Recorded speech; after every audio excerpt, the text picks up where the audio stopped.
পচাদার মাছ ভাজা আমি ইসমাইল সঙ্গে তো একটা আলোচনা করবো, মূলত সায়ন ব্যানার্জিকে নিয়ে আলোচনা করবো, একটা বিষয় নিয়ে আলোচনা করব, আর দেখি যদি আর কিছু মাথায় আসে তো আলোচনা করব। তো পচাদার মাছ ভাজা কেন বলছি, আমি সেদিন একটা ফুড ব্লগারের একটা ব্লগে দেখছিলাম, ইউটিউবে দেখছিলাম যে করুণাময়ীর ওখানে নাকি একটা পচাদা বলে একজন ব্যক্তি আছে, তার মাছ ভাজা নাকি খুব জনপ্রিয়।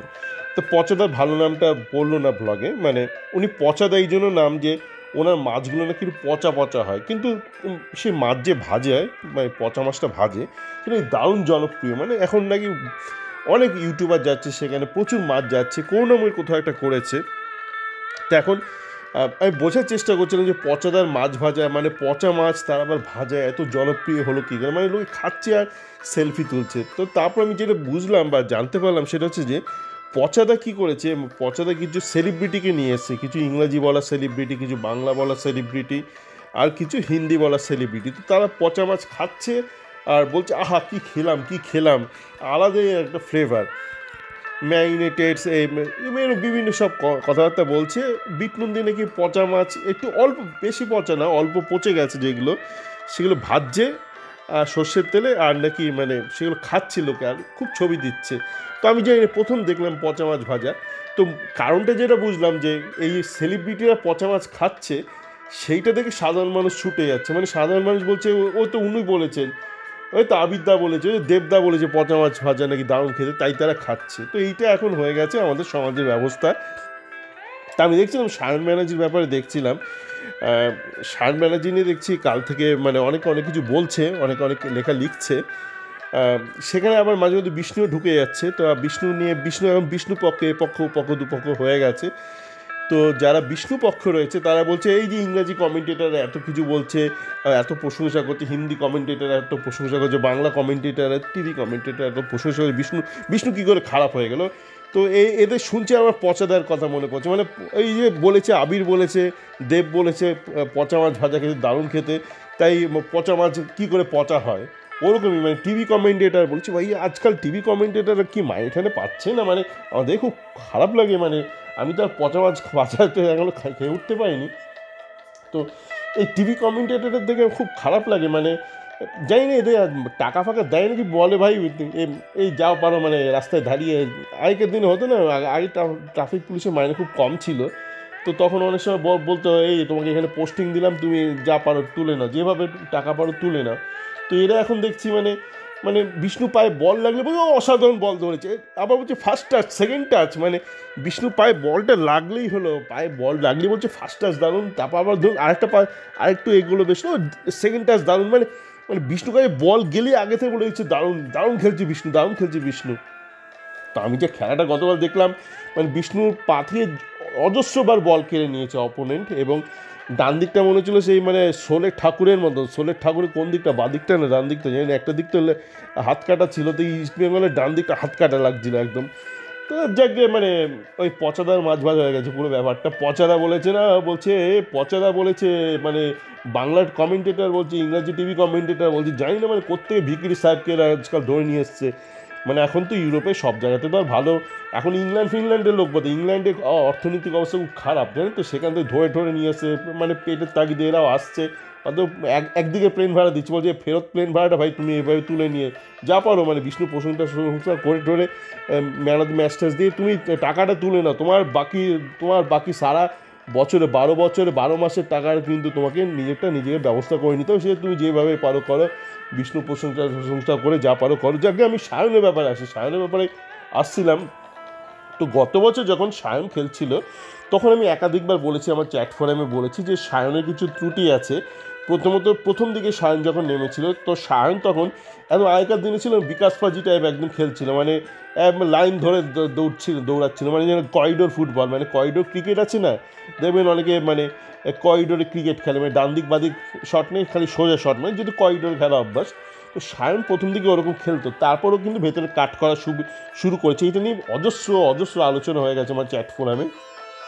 তারপর দেখলাম সায়ন হঠাৎ করে ওর গায়ে পড়ে যাচ্ছে, মানে দিমির গায়ে বা ওর গায়ে পড়ে যাচ্ছে। এবার ওই গায়ে কেন পড়ছে, মানে অনেকে বলছে অ্যাঙ্গার ম্যানেজমেন্ট, এখন নতুন শব্দ, মানে আজকাল মাঝে মধ্যে হঠাৎ করে ওঠে জাপন, হঠাৎ করে দেখছি আমি বিভিন্ন ইউটিউব চ্যানেল এসব বাংলা সিনেমার লোকজন হঠাৎ বলছি যাপনটা মানে ওটা হঠাৎ করে বেড়ে গিয়েছিলো সব আরজি করার সময় যা পাচ্ছে যাপন জীবনযাপনের যাপনটাকে নিয়ে হঠাৎ করে উঠছে। এখন আবার ক্রেজটা একটু কমেছে, মাঝে খুব যাপন মানে যাই শব্দ বলছি, যাই সেন্টেন্স লাস্টে শুরুতে ঢুকে যাপনটা না ওই সব আজকাল অনির্বাণ হচ্ছে এরকম যাপন এখন যাপন অনেক হয়েছে। আমরা এবার একটু সায়নে ফেরত আসা যাক। তো সায়নকে নিয়ে গত বছর যখন মানে আইএসএল হচ্ছিল অনেক আলোচনা করেছি আমার চ্যাট ফোরামে, আমি এবং আরও অনেক সতীর্থ অনেকে আলোচনা করেছি।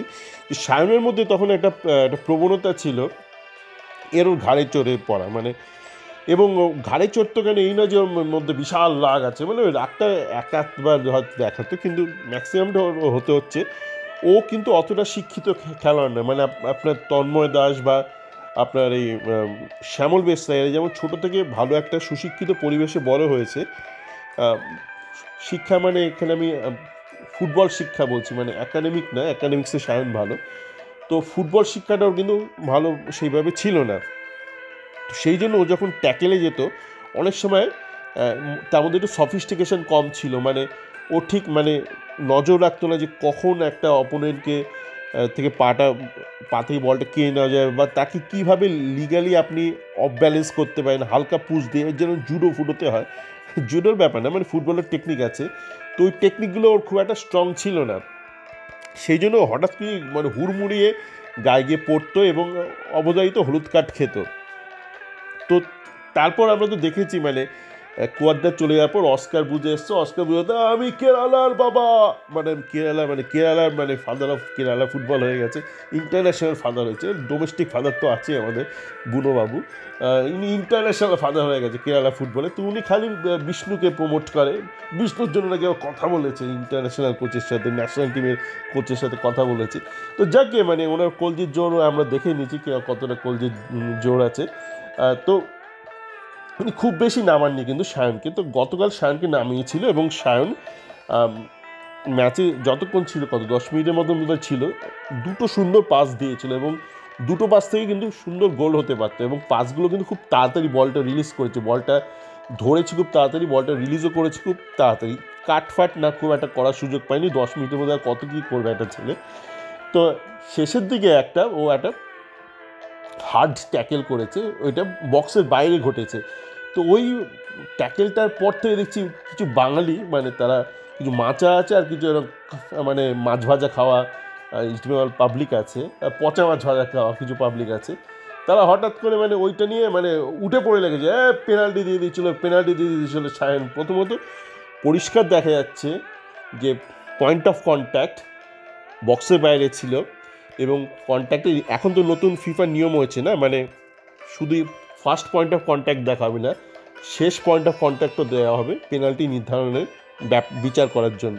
তো প্রথম কন্ট্যাক্ট বক্সের বাইরে, শেষ কন্ট্যাক্টও বক্সের বাইরে, তবু কিছু মাচারা তো অশিক্ষিত, ক্লাব বেঁচে দিয়েছে, নাচানাচি করছে, বাবুর বাড়িতে চলে গেছে, মার বিয়ে হয়ে গেছে বাবুর বাড়িতে, বাবুর সঙ্গে নাচানাচি করছে যাকে সেই তাহলে করে বাদ দিন, কিন্তু ইস্টবেঙ্গলের কিছু অশিক্ষিত ফ্যান আছে, তারাও এটা নিয়ে নাচানাচি করছে। কেন নাচানাচি করছে না, ওই যে সায়ন তো বিষ্ণুর কম্পিটিটার,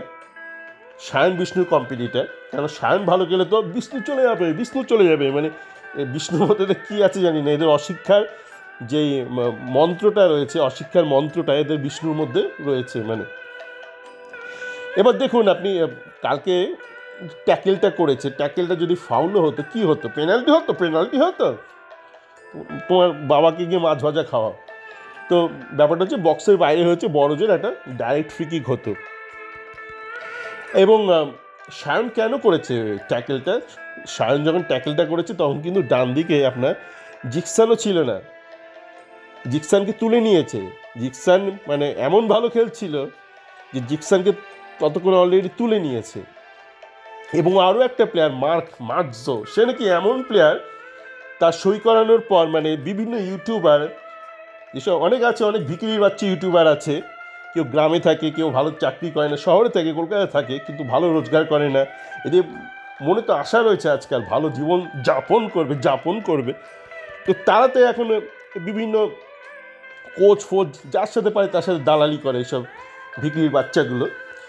তো তারা কিন্তু তখন দাবি করেছিল মার্কের মতনই এমন ব্যাপার আছে কি মার্ক ফার কী সব বলে দিয়েছিল, মানে মার্ক অ্যান্টনি টাইপ কত সে তখন পোস্টার, মার্ক বাদে খেলবে ডান দিকে খেলবে, মার্ক নাকি এমন পজিশনের প্লেয়ার মানে সব পজিশনে খেলতে পারে। তো তখন আমি বলেছিলাম যখন এইসব হইচই হচ্ছিল, ছোটো লোকই হইচইগুলো করছিল সব ভিকিরির বাচ্চা পাবলিক, তাই বলেছিলাম যে মার্ক এমন ভালো প্লেয়ার যে তার কোনো প্রাইম পজিশন নেই। আমি আমার চ্যাট ফোনে বারবার বলেছিলাম এর মূল পজিশনটা কি, মানে আমরা বলি না মানে এটা পারে তার সাথে এটাও পারে, মানে রবীন্দ্রসঙ্গীতে এক্সপার্ট, তার সাথে একটু অতুল প্রসাদও পারে, একটু দ্বিজেন্দ্র গীতও পারে, না এ সমস্ত পারে, মানে এমন মানে Jack of all trade master of নান গোছের প্লেয়ার।